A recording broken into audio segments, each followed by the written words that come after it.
Bulong sa dilim. Sana ay mapansin mo ang karanasan kong ito noong nag-aaral pa lang ako sa kolehiyo sa siyudad ng Puerto Princesa at maisama sa mga kwento mo.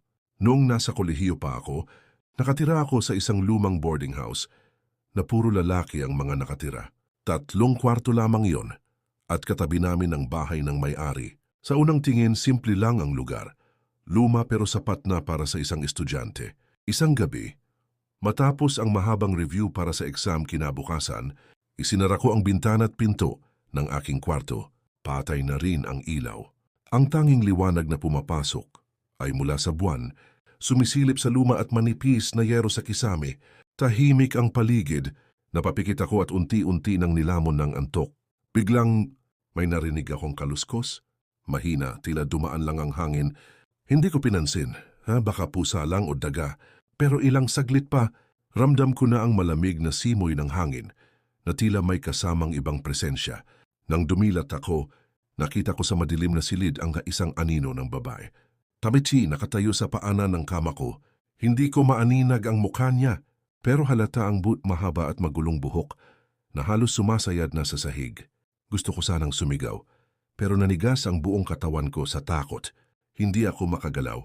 At bago ko pa man napagtanto ang lahat, bigla siyang sumugod sa akin. Malamig ang kanyang mga kamay habang sinusubukan akong dakmain. Sa sobrang takot, nagawa kong makipagbuno at itulak siya palayo. Mabilis akong bumangon. Hinanap ang switch ng ilaw habang sumisigaw ng tulong. Panty tulong. May aswang. Sa pagsindi ko ng ilaw, bigla na lang siyang nawala. Naiwan akong pawis na pawis, nanginginig sa takot. Hindi ko alam kung gising ako o nananaginip, pero totoo, ramdam ko pa rin ang lamig kung saan ko siya tinulak. Maya-maya narinig ko ang mga boarders mula sa kabilang compound. Tumatawag at nagtataka sa sigaw ko.